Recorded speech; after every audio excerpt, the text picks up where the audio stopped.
Bueno, habíamos quedado acá en el Deep Tap Test. Esto, ¿no? Que el mismo que el CT, pero para cuando queremos testear cosas más bajas. Y ahora vamos un poquito con lo que es los caracteres de fractura. Lo bueno de quizás explicar es que el carácter de fractura solamente sirve para el CT, no para el extendido de pala, ¿no? Eso hay que tenerlo claro. Porque no está homologado para eso, ¿no?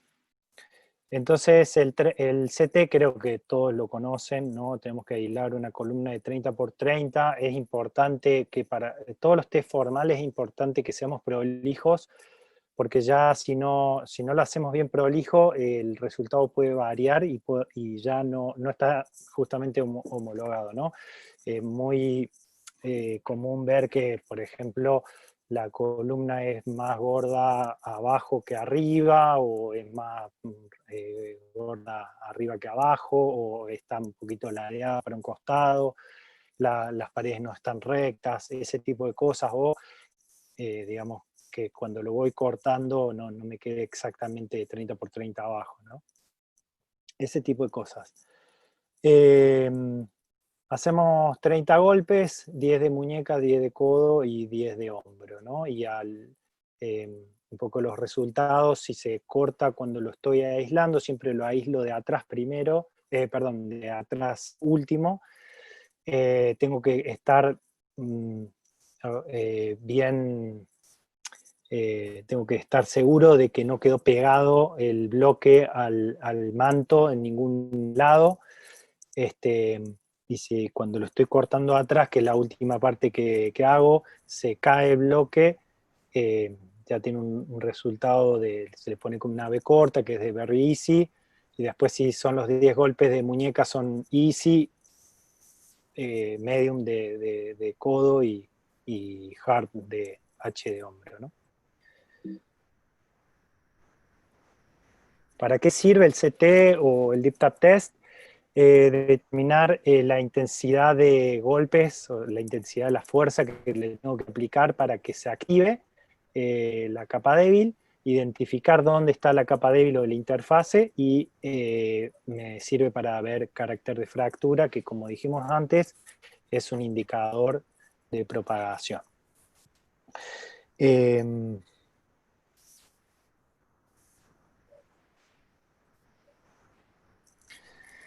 Acá está un poquito lo que decía Jere, ¿no? Que preguntaba por la cantidad de golpes y cómo se relacionaba. Y esto está copiado, quiero aclararlo antes de empezar. Esto está copiado de un video de Jameson, que es un canadiense que habló Juanpi la otra vez, que es un capo, y el video está buenísimo, que habla de carácter de fractura. Está bueno para que vamos a ver un pedacito, pero bueno, duraba 10 minutos, así que realmente copié un poquito algunas presentaciones y después, si no, se nos iba el tiempo. Y él lo que dice es justamente esto, ¿no? Un test ideal sería que tenemos los resultados, ¿no? De easy, medium y hard, y tengamos una activación de avalanchas por esquiadores de un 100% con easy, un 50% y no tengamos nada con hard, ¿no? Eso sería lo ideal, pero no es lo que ocurre, ¿no? Estos son los resultados en cuanto a la intensidad de golpes, en cuanto a el porcentaje de esquiadores que desencadenaron avalanchas después de hacer estos tests, ¿no? Fíjense que en los resultados del medio es donde más activación de avalanchas por esquiadores hubo, ¿no? Y eh, incluso en el hard todavía tenemos un porcentaje alto de, digamos, de falso, sería falso estable, ¿no? O sea, hay como un 18% donde todavía con resultados hard, 18% hubo activaciones de avalancha por esquiadores. Por eso es que no se le da no se le da tanta bola a la cantidad de golpes o a la fuerza de golpes que se le tiene que dar.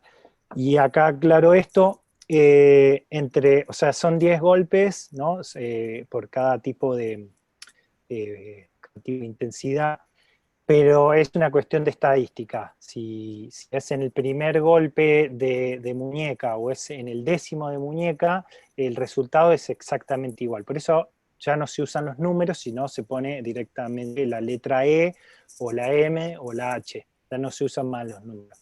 Por eso, si yo iba en el golpe número 14 y se cortó o no se cortó y paré y no me acuerdo en qué golpe estaba, puedo empezar de vuelta y es lo mismo. O sea, no es que va juntando la energía y después me va a tirar un resultado diferente. Es una cuestión de estadística, por eso se hacen 10 golpes de cada uno, podrían ser 7, podrían ser 12, es lo mismo. Y lo otro es que como esto está sujeto mucho a la dureza de la capa débil, o sea, lo que yo estoy viendo acá es que a la placa puede ser más grande y puede ser más fuerte y puede ser que eh, le cueste cuando le golpeo activar, ¿no? Porque la placa está generando un efecto puente que le tengo que generar mucha fuerza para activarla. Pero eso en donde estoy haciendo el test. Y por la variabilidad espacial puedo tener que en una parte de la pendiente requiera un golpe de hombro para activarla y a media ladera o en un costado sea M o sea easy, ¿no? O sea, por eso si te da un resultado, digamos, así como de inestabilidad, con un carácter de fractura de inestabilidad, aunque sea de hard, de hombro, igualmente se lo tiene en cuenta como inestabilidad, ¿no? Ya no se usa más, antes era así, ¿no? Que le dábamos más bola a la intensidad de golpe y creíamos que con eso teníamos menos probabilidad de activar una avalancha, ¿no? Mientras más duro era. Entonces, de ahí desarrollaron los caracteres de fractura. Ahora un poquito voy a poner el videito de Jamieson explicando esto, mostrándolo sobre todo, que están buenos los videitos. Pero es básicamente esto, ¿no? Es planar repentino, colapso repentino. Estos son los dos caracteres de fractura más importantes que muestran más inestabilidad. Sobre todo los de colapsos están más relacionados con digamos, capas débiles, así con bastante grandes o con bastante aire, más asociados a la escarcha de superficie o la escarcha profunda, cubiletes, y los planar repentinos están más asociados a capas débiles no persistentes o a facetas cercanas a las superficies o facetas poco desarrolladas, ¿no? Pero suficiente como para generar buena propagación, ¿no? Y después tenemos compresión progresiva, que se va como aplastando, digamos, la capa débil progresivamente, planar resistente, que puede ser que se corte, pero no desliza el bloque o se va cortando varios golpes a lo largo de la capa débil, y fractura no planar, que la fractura atraviesa varias capitas. Lo comento porque lo dice todo en inglés y si hay alguno que no entiende.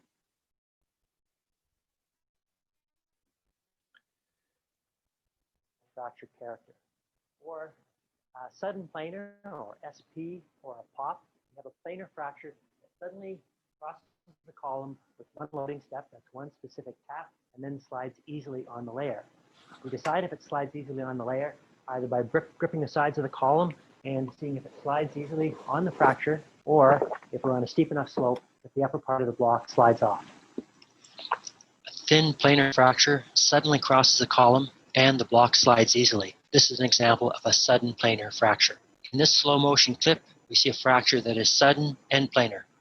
Here is another example of a sudden planar fracture in which the block slides easily. So sudden collapse, or SC, also called a drop, is when we get a fracture, it appears suddenly, and we see the upper part of the column slips down because the weak layer collapses. It's a slope normal displacement, and it's visible as a collapse on the weak layer. Watch the column move downwards as the weak layer collapses. This is a sudden collapse. Here, depth ore at the base of the snowpack collapses suddenly. So for the progressive compression, or PC kind of fracture, fracture normally crosses the column with one tap, that is one loading step, and then when we do subsequent loading step, it squashes. So we have progressive squashing or compression of this rather thick weak layer. In this slow motion clip of a progressive compression fracture, the fracture crosses the column, and then we see step-by-step squashing of the thick weak layer. In this example of a progressive compression, the arrow points to a thinner weak layer that fractures and then progressively compresses. So resistant planar, or RP, means that when we're tapping on the top of the column, we see a fracture that either goes part way, we tap again, and it goes the rest of the way, or it goes all the way in one single tap. When we grip the sides of the block, it doesn't slide easily, it drags. In this example of a resistant planar fracture, the fracture or crack does not cross the column in a single loading step.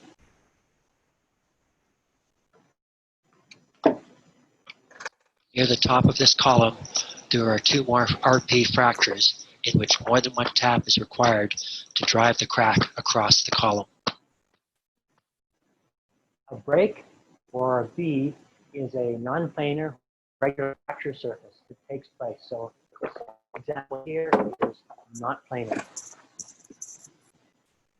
Breaks are fractures that are either irregular or non-planar. This fracture is both non and irregular.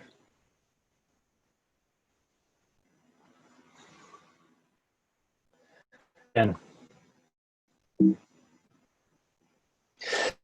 Entonces, estos son los, digamos, volviendo al mismo tipo de gráfico, ¿no? Tenemos acá arriba, esto es el resultado, digamos, entre la frecuencia de activación por esquiadores y, a ver, para que pongo el puntero láser, entre la frecuencia de esquiadores acá y los resultados de los test, ¿no? Y en este podemos ver que con Sudden Planar y Sudden Collapse realmente se han tenido los mayores resultados después de avalanchas producidas por esquiadores, ¿no? Entonces realmente el carácter de fractura pasa como a tener una mayor importancia que el tipo de fuerza que le tengo que aplicar al test para que se active, ¿no? Y después lo otro interesante es que si bien tenemos resultados acá, ninguna de las avalanchas que se produjeron fueron más de 1.5 de tamaño, digamos, destructivo, que significa que no es suficiente para enterrar a una persona, ¿no? Entonces, mismo aunque tiene resultados positivos, son generalmente no son propensos a la propagación de tal manera que puedan ser peligrosos para enterrar a una persona, a generar avalanchas grandes, ¿no?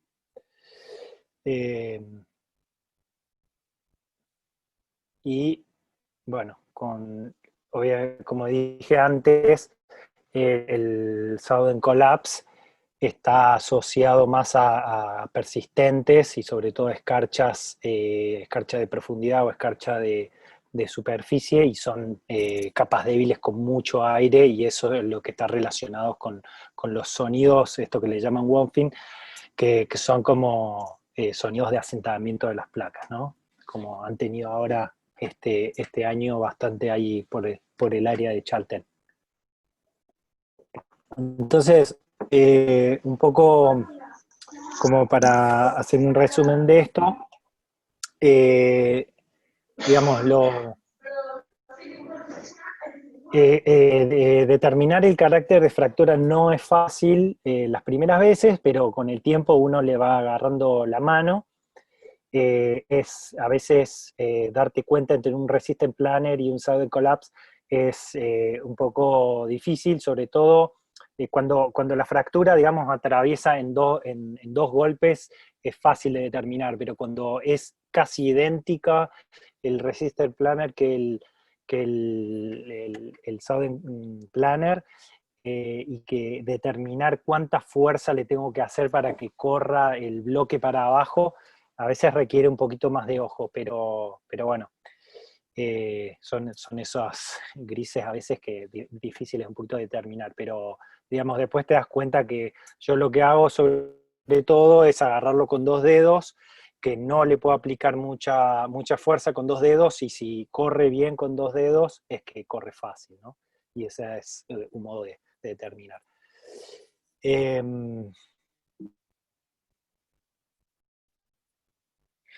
Bien, el test de columna extendido no puse ningún video, o sea, es básicamente, creo que todas lo deben conocer, alguno me dice si no y buscamos un video y lo ponemos después al final, pero es la que separamos el bloque de 30 por 90, y también nos marca propagación, ¿no?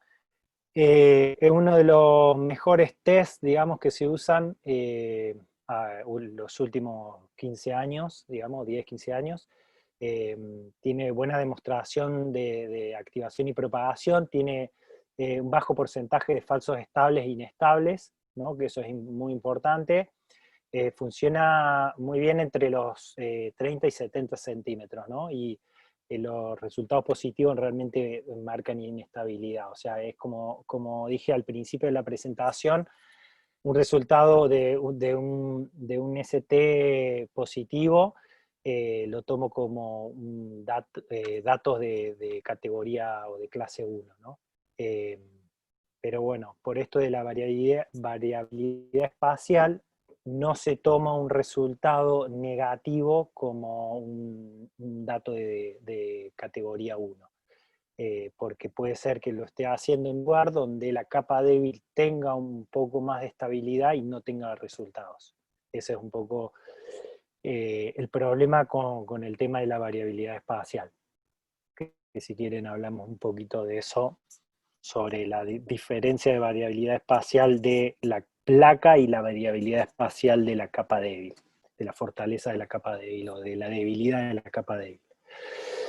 Las contras, no funciona bien en los primeros 30 centímetros, no es un buen indicador de propagación después, o sea, no sirve para por debajo de los 70 centímetros, y realmente no sé por qué no hacen algo parecido, o sea, no se testeó, digamos, si funciona o no funciona, como el Deep Tap Test, que es el mismo CT, pero hecho más profundo. No se usa a nivel más profundo, o sea, no se le saca todo un pedazo y se testea igual más abajo. Realmente no sé por qué. Y no tiene buenos resultados cuando la placa es blanda, ¿no? Que es lo que explicaba antes, que cuando mi problema es la última capa, por ejemplo, o de placa de viento blanda o placa de tormenta blanda, no es un buen test para testear la estabilidad, y bueno, ahí ya tengo que ver si hago el de la sierra o si hago directamente el corte con esquías. O después hablamos de otro. Bien, el test de propagación de sierra, que se llama PST, no es muy común de verlo, de que digamos, acá en Argentina, digamos, están más asociados a las capas débiles, realmente, muy, muy marcadas. Al contrario del ST, va a lo largo de la ladera para arriba, no perpendicular a la ladera. Y si mi debilidad está dentro del primer metro, lo voy a hacer de 1 metro por 30 centímetros de ancho. Y después, si está por, digamos, más abajo de 1 metro, hago la misma distancia hasta donde llego con mi bloque, hacia arriba. O sea, si mi capa débil está, por ejemplo, a 1,20 m y yo hago mi columna hasta 1,50 m, tengo que irme 1,50 m para arriba.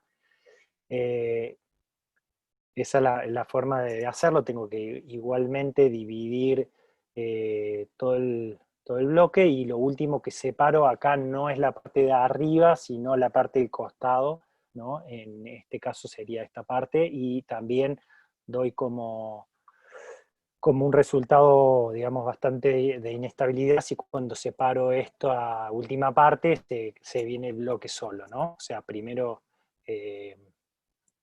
bueno, lo voy separando y después lo separo, lo corto. Y la forma, obviamente, de hacerlo es con, ya es más difícil cortar este pedazo de acá, lo hago igual que el ST, que le tengo que poner una o dos sondas, y con un cordín voy cortando, ¿no? Y obviamente mientras más costras tenga, más difícil me va a hacer aislar el bloque. Los pros, digamos, esto, como decía, sirve para placas de tormenta, placas de viento, persistente profunda.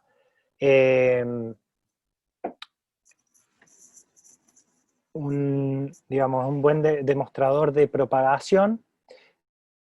Es bueno para testear capas débiles profundas, ¿no? Es bueno para, sí, bueno, para cuando tengo placas blandas también, ¿no? Y los resultados también positivos marcan inestabilidad, ¿no? Marcan, después les comento un poquito sobre cómo es el resultado del test y cómo se hace, ¿no? Las contras es que es un test más complejo de hacer. Tengo que, como les dije, después de dividir todo, tengo que correr la sierra por la capa débil digamos, a 20 segundos. En 20 segundos tengo que correr todo el bloque, ¿no? Con lo cual tengo que tener mucha práctica y mucha experiencia, y practicarlo un poquito antes de hacerlo. Tiene que ser progresivo, no puedo hacer en 5 segundos el 90% y después 15 segundos para hacer la última parte, ¿no? Tiene que ser todo a la misma velocidad. Y tiene mayor índices de falsos estables que por ahí el ST. Y como les decía, el problema de esto es que justamente tengo que tener una capa débil muy, muy bien marcada, y la sierra me tiene que pasar justo por donde está la capa débil, ¿no? A esa velocidad, a 20 segundos durante todo ese metro.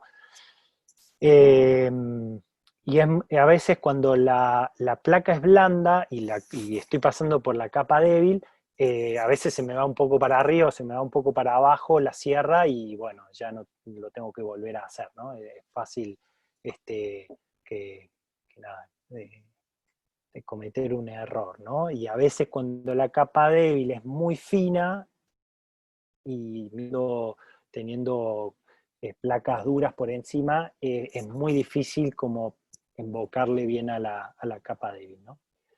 Es un test complejo de hacer bien, lleva bastante práctica. Y bueno, los resultados un poco es dentro si voy pasando la sierra, dentro del primer 50%, la fractura se propaga y llega hasta el final del bloque, ahí es donde me muestra inestabilidad, ¿no? Ya después si me pasa y tengo distintos resultados, como que se corta el bloque por encima y se parte una parte nomás, ya ahí no, eh, los resultados no dan inestabilidad, ¿no? El famoso y viejo Rush Block, que bueno, este vendría a ser como un test para cuando no puedo ni usar el de la sierra ni puedo usar el extendido de pala. O sea, lo hago, o sea, este era el que se usaba antiguamente antes que se desarrollara. Oh, no, pegué otro. Bueno, perdón. Pegué el otro. Bueno, básicamente el Rush Block, después si al final lo puedo buscar y ponerlo. Para los que no lo conozcan, creo que todo el mundo lo debe conocer, ¿no? Es el que separo como 2 metros por 2,50 y tengo que separar todo el bloque y el esquiador se para por encima y bueno, los resultados van desde que si apoyo un pie, me paro encima, si no tengo resultados hago como una flexión sin saltar, después hago una flexión más fuerte y después termino saltando y, voy viendo ese tipo de resultados, ¿no? El tema con el Rush Block que lleva mucho tiempo hacerlo, ¿no? Y realmente, bueno, tengo que tener ahí ya un cordín con nudos mucho más largo que el que uso normalmente para los otros, y me lleva más tiempo palear y tengo que sacar todo el frente del, del- de mi pozo, ¿no? Eh, Pero bueno, las ventajas que tiene, digamos, es que justamente cuando tengo esas placas blandas que no puedo testear con el ST y la capa débil no está tan bien marcada como para pasarle la sierra, es un buen test, ¿no? Eh,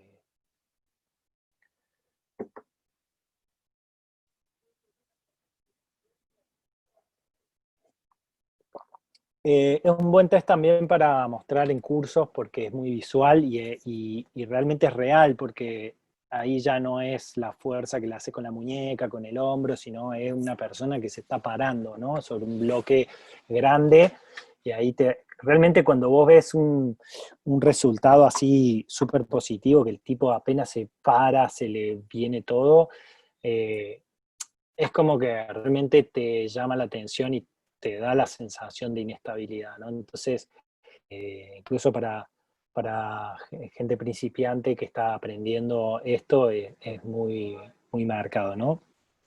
Y no requiere como demasiada interpretación. Después, obviamente, que los resultados intermedios, o ya ahí, sí, los intermedios ya son más difíciles de interpretar, pero cuando está inestable es bastante visual, ¿no? Y se dejó para por eso, porque realmente los otros, para la mayoría de las situaciones, el ST y el PST llevan muchísimo menos tiempo, ¿no? Y bueno, un poco como lo que veníamos diciendo, que la caja de herramientas, como le llaman los gringos, de ir de lo fácil a lo difícil, el rush block ya sería como que ya me lleva un muy buen tiempo, ¿no? A menos que esté en un curso, que realmente no eh, tenga mucho tiempo para hacer esto, ¿no? Y después, bueno, un poquito metiéndonos, esto ya es algo un poco más complejo, es como ya no es un testeo, sino ya son observaciones más complejas de cuando tengo que llegar a realmente hacer un pozo, cuando yo ya me meto, digamos, a hacer testeos más complejos, eh, ¿por qué no ya meterme a hacer estos relevamientos estructurales, ¿no? Las banderas amarillas son deficiencias estructurales que, como conté al principio, ¿no?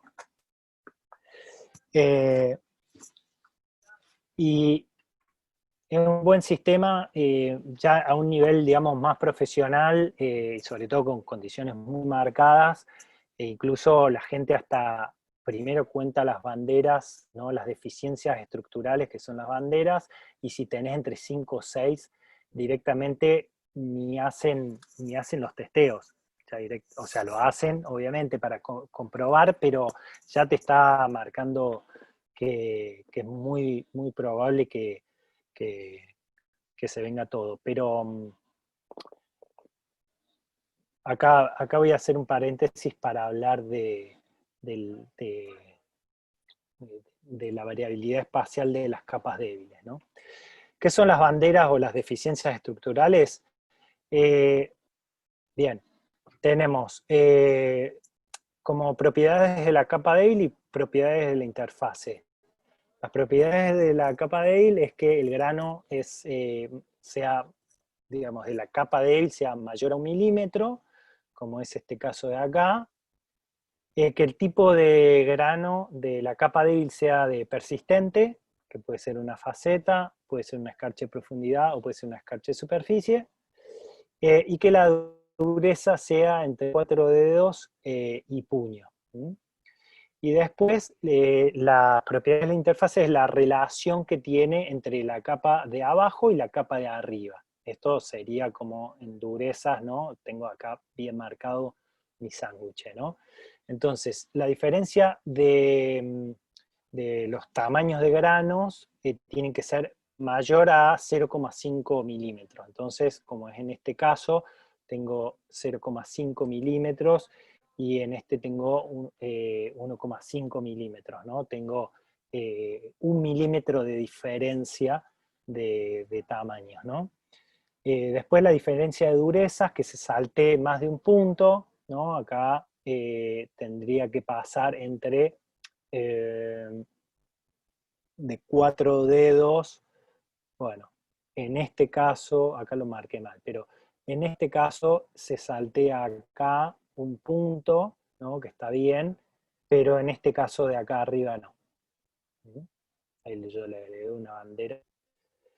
Y después, por último, tenemos que estas interfaces, o sea, esta diferencia, digamos, entre la capa débil y entre la capa débil y la capa de arriba, y la placa de arriba y la de abajo, sea entre 20 centímetros y 85 centímetros, ¿no? Ahí. ¿Por qué? Porque digamos,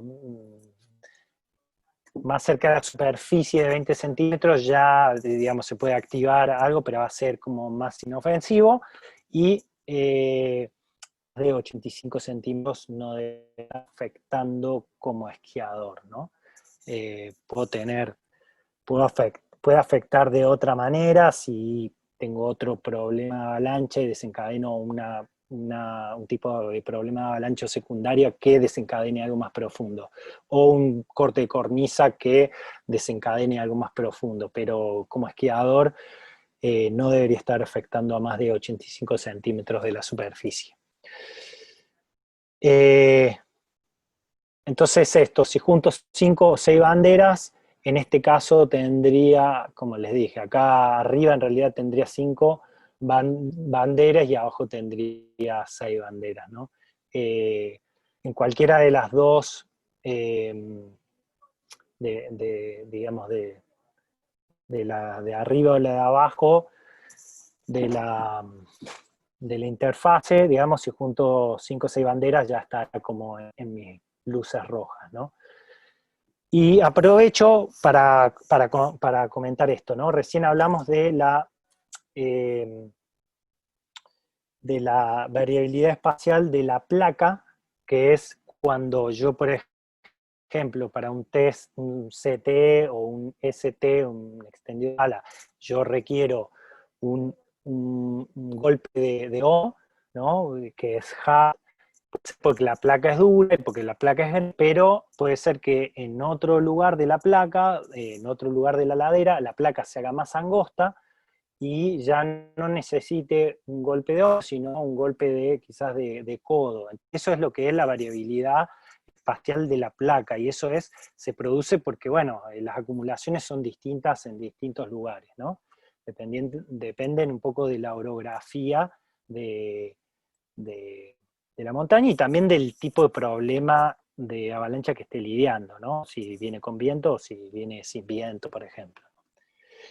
Y después tenemos la variabilidad espacial de la capa débil, o sea que vendría a ser de la fortaleza de la capa débil. Y ahí es donde a veces los test dan falsos estables o falsos estables sobre todo, ¿no? Que es lo que más nos preocupa. Entonces, ¿qué pasa? La capa débil también tiene una cohesión, tiene ciertas cohesiones entre los granos, porque donde un grano se toca con el otro va a generar un puente de hielo, y obviamente que mientras más puntos de contacto, más fortaleza tiene. Eso pasa en todas las capas. La capa débil tiene muchas menos puntos de contacto, y mientras más grande es el grano, menos puntos de contacto tiene, más aire tiene, ¿no? Entonces, ¿qué pasa? Pero la capa débil no es en todos lados igual, ¿no? Por X motivo, en algunos lugares puede ser que tengan más puntos de contacto porque sean un poco más chicos que en otros lugares de la misma ladera, ¿no? Entonces, esto genera que haya leves diferencias de cohesiones en una misma capa débil de una misma ladera. Y eso explica un poco por qué a veces una avalancha puede propagarse más o propagarse menos, ¿no? O sea, ante un mismo problema a veces se puede cae el 80% de la ladera y a veces se cae el 30% de la ladera, y siempre hablando de una capa débil persistente, ¿no? Y eso es porque no siempre la capa débil es exactamente igual, no siempre está debilitada de la misma manera. Y eso obviamente que es por cómo fue afectada la capa débil por los factores meteorológicos, ¿no? Entonces, ¿qué pasa? Si justo estamos haciendo un test donde la capa débil tiene un poco más de cohesión, nos va a dar un estable, un resultado de estabilidad, y puede ser que esquiemos y toquemos el lugar donde está más inestable y buscamos una avalancha. Entonces, a lo que vienen las banderas amarillas es a decir, hay que darle más bolilla a las deficiencias estructurales que a los resultados de los test. Generalmente los resultados de los test se condicen con la cantidad de banderas que juntamos, pero hay casos que no, y ahí estamos en un amarillo en nuestro semáforo, porque no le podemos dar un verde. Por eso es que cuando los resultados de un test de propagación me da inestable, no lo uso como un dato de categoría 1, lo uso como un dato de categoría 2, y lo tengo que justamente sumar con o rechequear con este tipo de, por ejemplo, de observaciones que me puede estar indicando que hay una inestabilidad, que ahí se están dando digamos, todos los factores para que haya una avalancha, y bueno, puede ser que justo donde hice el test haya una fortaleza mayor. Y bueno, esto obviamente se ha desarrollado así justamente por todos esos, buscando una explicación a todos esos falsos estables que daban los test. Bueno, y con esto ahí terminamos.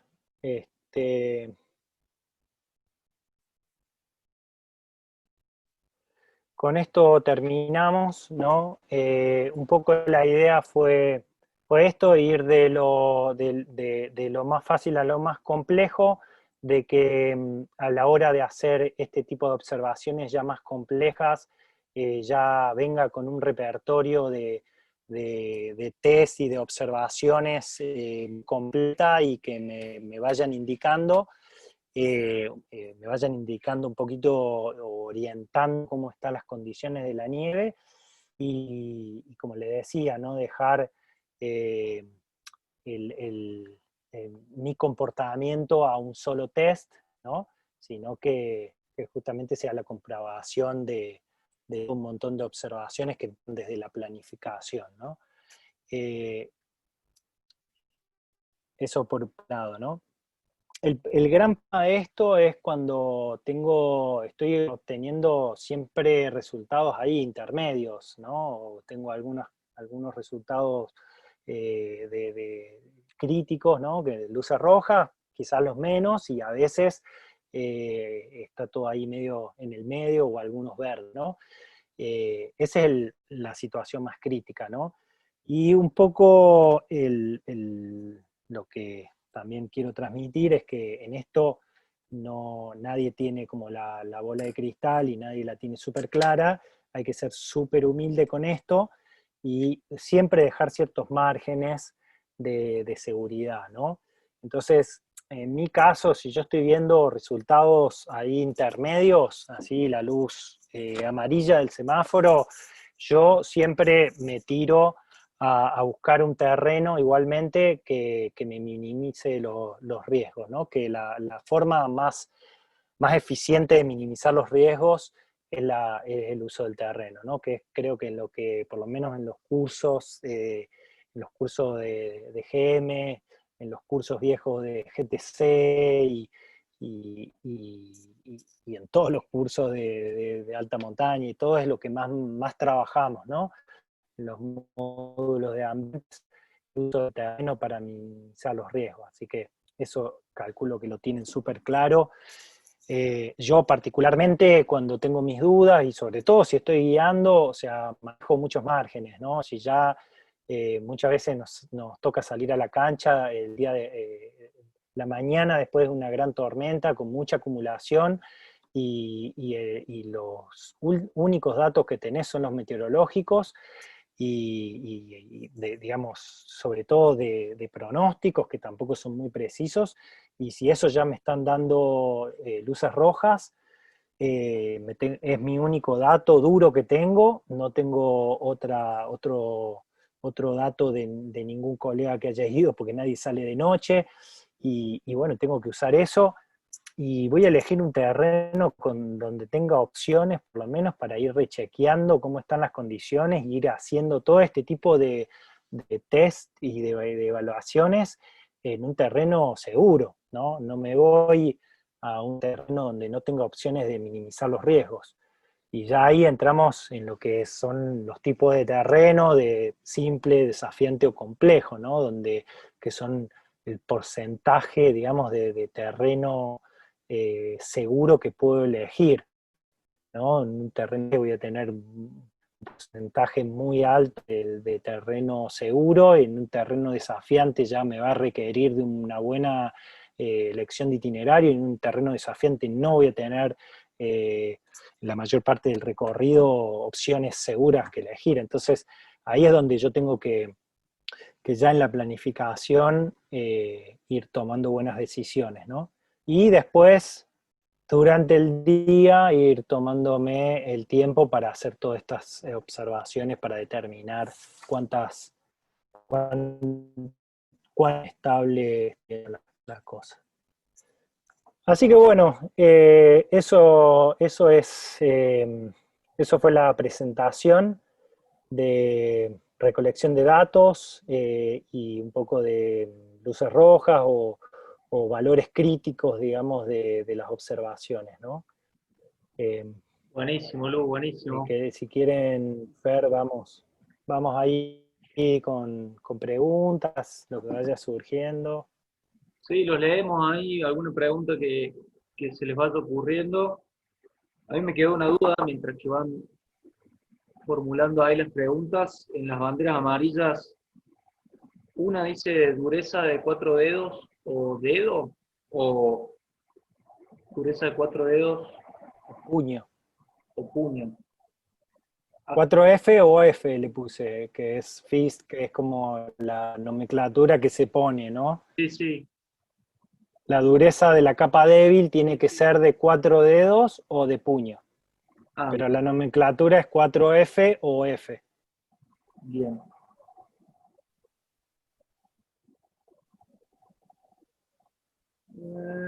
Sí, el video les comentamos a todos, lo comentamos al principio, el video va a estar en la carpeta de Google Drive de las clínicas. Cuando entran hay un PDF con todas las reuniones, y ahora creamos un Word en donde va a ir poniendo, vamos a ir poniendo los links al canal de YouTube para que puedan rever la charla, o los que se tuvieron que ir, poder verlo. ¿Una duda por ahí?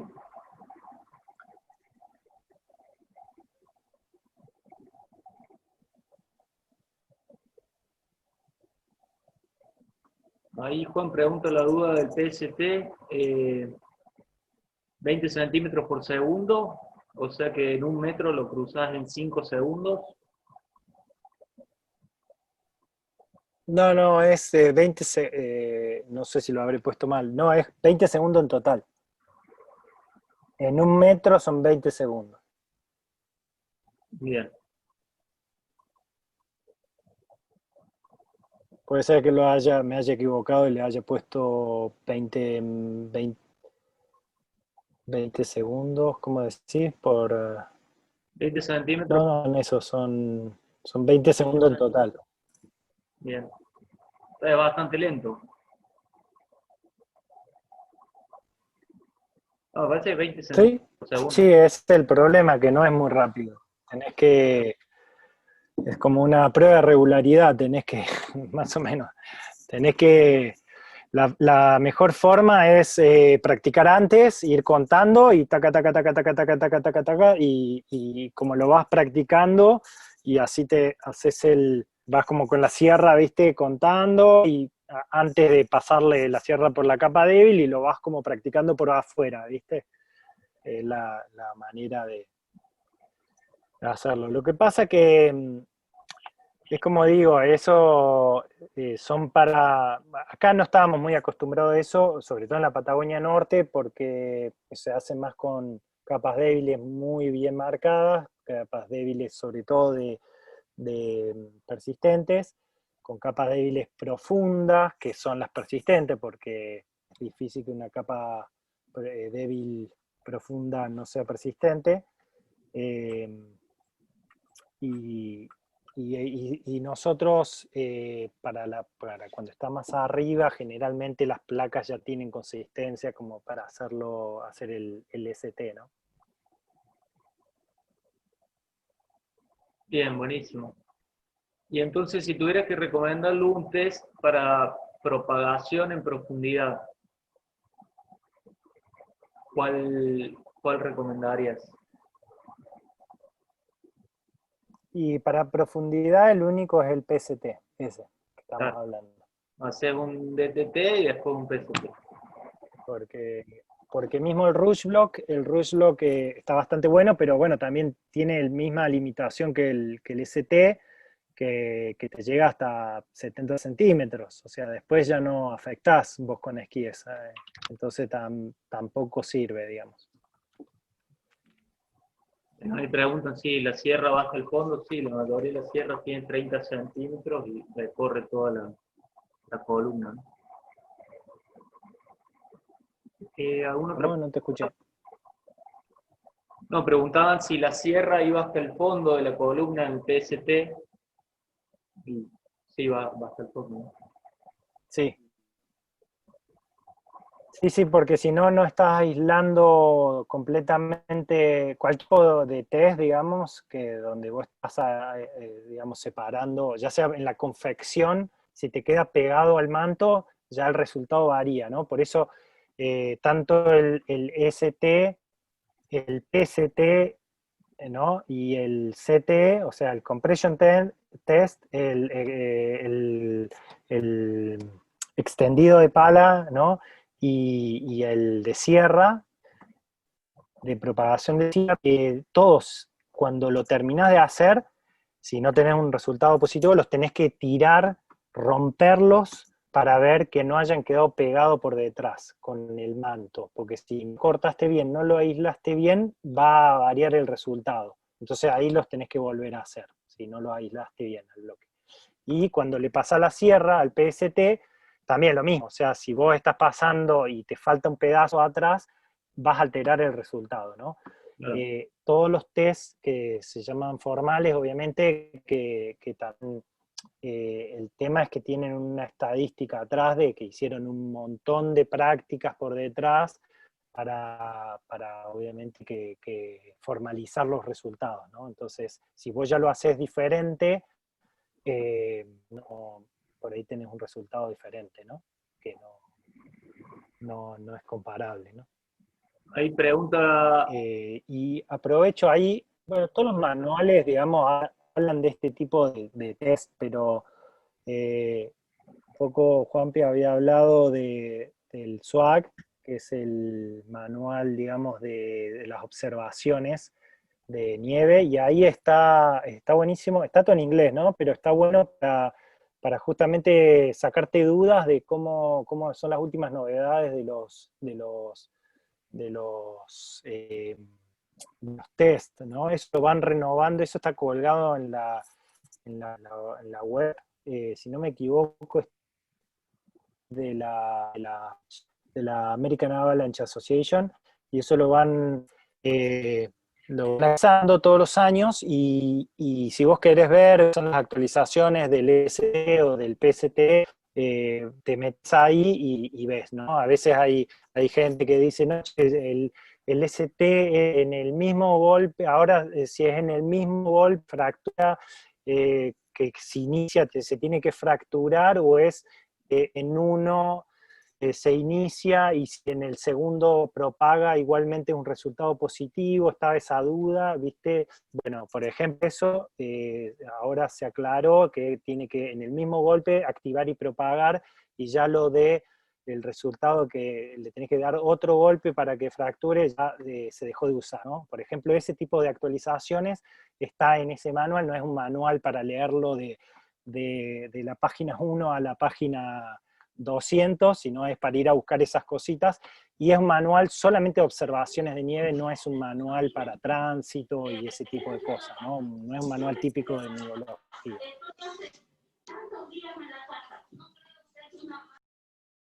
bien, Lu, buenísimo. Sí, ahí en la carpeta del Drive yo colgué el SWAG, que sería manual de observaciones de la AAA, y también colgué el manual de observaciones de Canadá, y también relacionado a la gerencia de terreno de la Canadian Avalanche Association. Así que ahí hay algunas cositas para leer. Sí, básicamente, digamos, entre los americanos y los canadienses como que se manejan todo el mismo idioma, ¿viste? Puede ser que nombren alguna cosita diferente, pero porque obviamente tienen sus picas y como que siempre uno quiere decir cómo se dicen las cosas, pero manejan todo el mismo lineamiento generalmente, ¿no? De hecho, el director de comité técnico de una asociación pasa a la otra y así, ¿no? Pero sí, se maneja todo el mismo lineamiento. Buenísimo, Lu. No sé si quedan algunas otras dudas. Ah, esta es la que nos quedó de Seba, del PST. Cuando lo hacemos en profundidad, si se le saca los 30 centímetros, o sea, si se va a 30 centímetros debajo como un deep tap test, no, es completo, ¿no? El PST no se saca nada. Está completo. Lo único que se agrega es si pasa el metro de profundidad, se agrega la misma distancia hacia arriba. Claro. ¿Se entiende? O sea, se alarga la columna hacia arriba. Los 90 centímetros, claro. Alargaste hasta, o sea, si te fuiste un metro, hasta el metro va siempre 1 metro por 30. Si te vas 1,30 m para abajo, tenés que hacer a lo largo 1,30 m también. Y la última pregunta. 1 metro a 1 metro de largo por 30 centímetros de ancho. Siempre hablamos, ¿no?, del impacto de un esquiador a 85 centímetros aproximadamente, si hay alguna idea de con raquetas.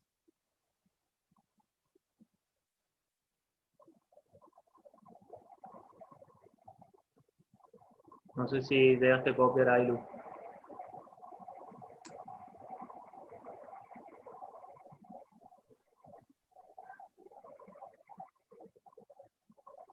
Se colgó todo. Ahí te escucho mejor. No sé si dejaste copiar, si hablamos de un esquiador que afecta a 85 centímetros aproximadamente, si hay alguna estadística con raquetas. Mira, la verdad que desconozco si hay una estadística con raquetas, pero